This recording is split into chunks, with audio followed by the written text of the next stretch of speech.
तो तुलसी बाबा रामायण में लिखा है, बालक कुछ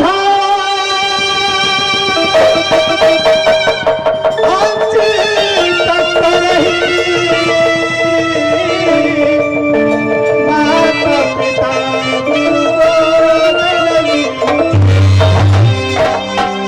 दोस्तों, अपने सबके सामने में हम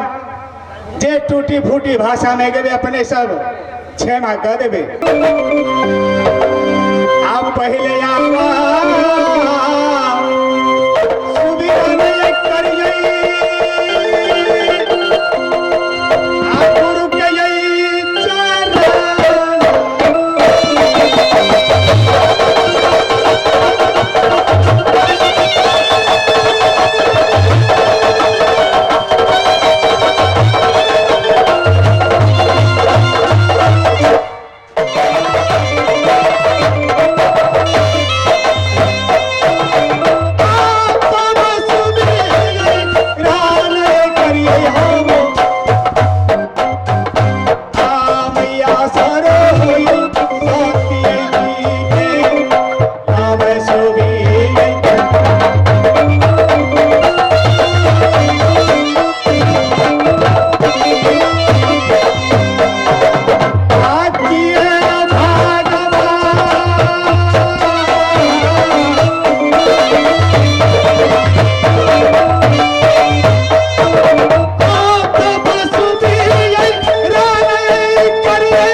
राज में सोधा पिता के नाम हक मने माता के नाम सती मदोदर, उनके कोखी पैदा 3 भाई के बहन कि हमरे नाम सुरमा साधे समर्पति देवता 56 करोड़ के देव कि सुरमा सने के संग में भौरा ने धाधी मंगला महोतिया सूगा हीरा बन रही है और माझिल के नाम मोती राम खलीफा 1200 पठा खिलावे और 7 हाथी के बाद सबसे छोट के नाम बउआ बुधेश्वर और पाठशाला के मालिक और बहिन के नाम बहिन बन सकती कि देश उत्तरोला में बहिन बन सकती के शादी कर दिलो उत्तर देश से 14 कोस के राज उत्तर देश में हम दे दिलो बहिन बन सकती के 2 सर नहीं तेसर 1 लड़का पैदा ले ला आओ देश के पंडित मंगा कर नाम गुरौली और इनका बउआ कर कन्हा आप फिर आया कहा भैया भाई गना आजा जनता यही उत्तर रहा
राज पोखरिया कर जयगढ़ में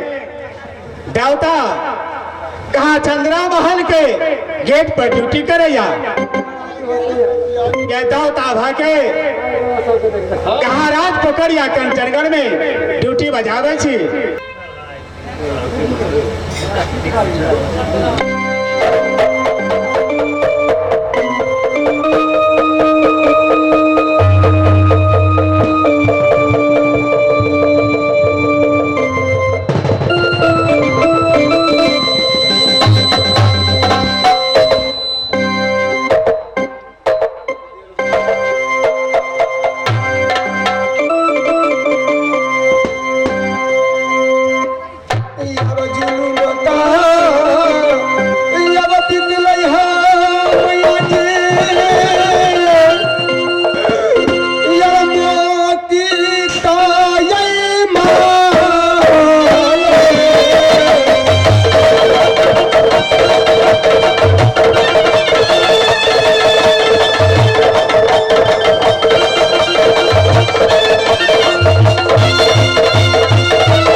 कहियो पाँच नहीं लगल छल चोहरा खटले 12 बरस नौकरी बजल के 7 दिन 5 दिन कहियो पाँच नहीं लगले लबका नौकर के आन का धक घर में चोरी के ना भगेले देखो की बेटा के घर में आग लागल चढ़वा मचरवा चैन से सुतल आई नहीं देख घर में की भेले नहीं भेले से नहीं एक बेर तो देखे छिए मचरवा के निंद्रा ये तोरिया ये मंत्री बउआ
मोती महल में हमरा पाँच लग गए माता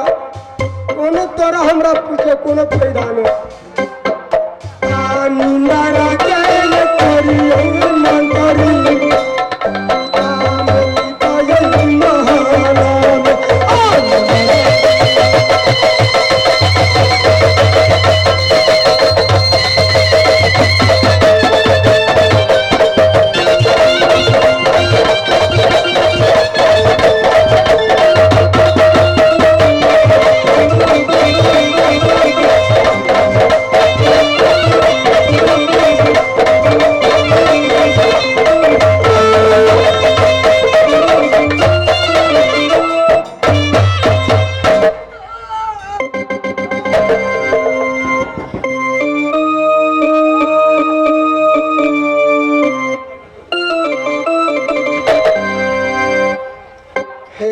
परमात्मा गोसैया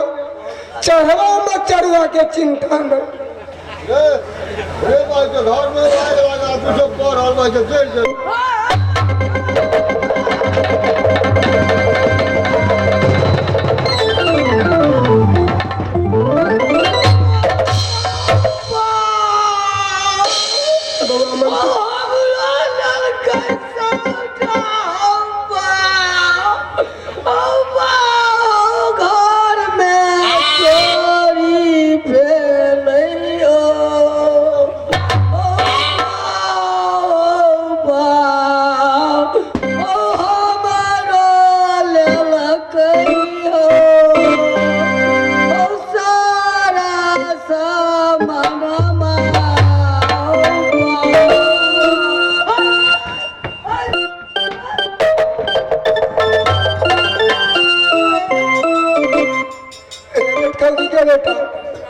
अरे तूने देखा चिल्लो के कहे घर में आग लगे है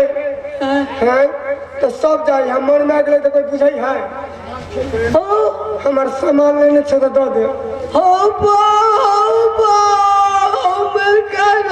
नहीं जानल हो हम नहीं देखल महारानी जी आँख नहीं सुझे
खाइ छै बेट खौची के बेटा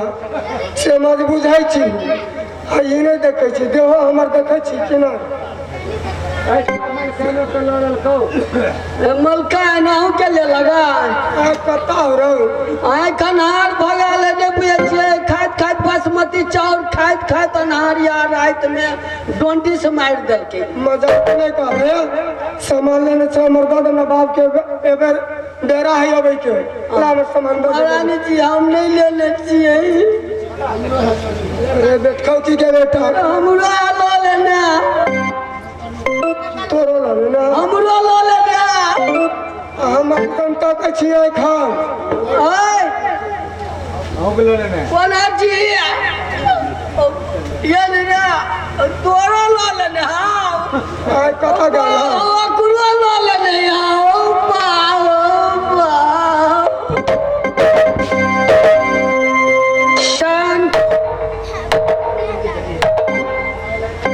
लवका नौकर ने लेने है खुद अपने के ध्यान पर है तो अखन ध्यान पड़े खुल लिया हमरा दिमाग बउआ यहाँ है तो लेने अपने देखिए देखै छियै गाड़ा से यो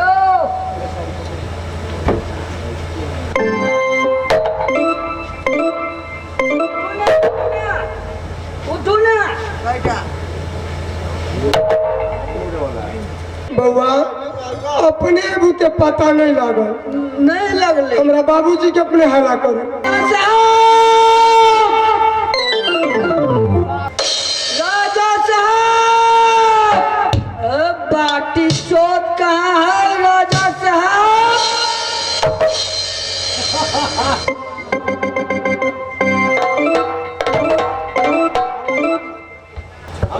मंत्री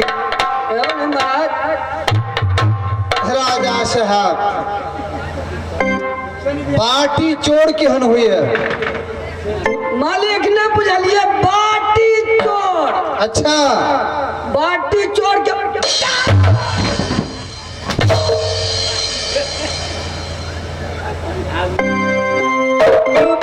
बाटी चोर के जवाब दे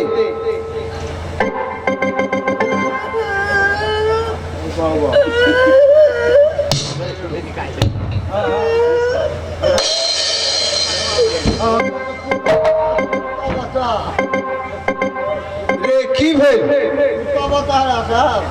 राजा साहब नोटिस मार देलकै ने रे डोडिस मार देलक कि लखवा धलेला नोटिस मार देलकै डोडिस मार दे तेरे ना भजे है केना बाजे रे तोरा हवा धलेला हवा नहीं गल मर जा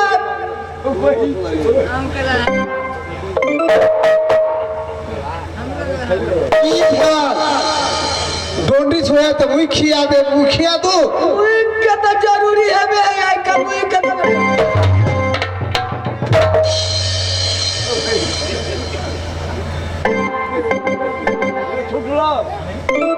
छूटल हाँ मालिक साहब दवाई तो बड़ी करगर चलिए हम ये दवाई रखे छी हमने बुझे चलिए हाँ डॉक्टर छिए डॉक्टर तो बड़ी करगर है यो चट टटके दवाई को दे झलर झलर काका। मंत्री क्यों नहीं महाराज? रे फुलवारी में तू हमरा केला हला केले बोल दे। महाराज फुलवारी में हला चलेगा। अरे फुलवारी में आके चोरी भगल छे सारा सामान हमर। चोरी भगल जी चोरी किया भेल केना का चोरी भगल? चोरी आके जब तू हर हथियार लेके तैयारी रही छे हर वक्त तो चोरी केना का भगल? हर हथियार लेकर मालिक हम तक चलेगा। मैंने 3 बजे रात तक एकदम खड़े कमान। आप 3 बजे तक चलिए तो मैल कैनो के ला ललके हमरो ला ललके पहले ललके मैल कैने के आ तब ललके हमरा तो हमरा ठंडी जल लगले तब।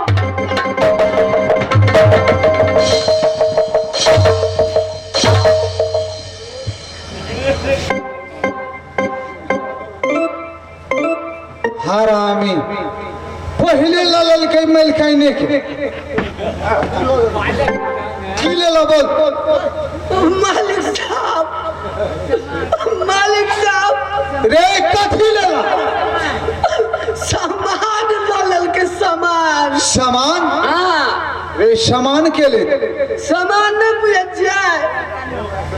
मैल कैनो के ला ललके हमरो ला ललके। मंत्री मजाक नहीं कर हर वक्त। मजाक नहीं करे छी मालिक साहब। मैल कैनो के ला ललके हमरो ला ललके।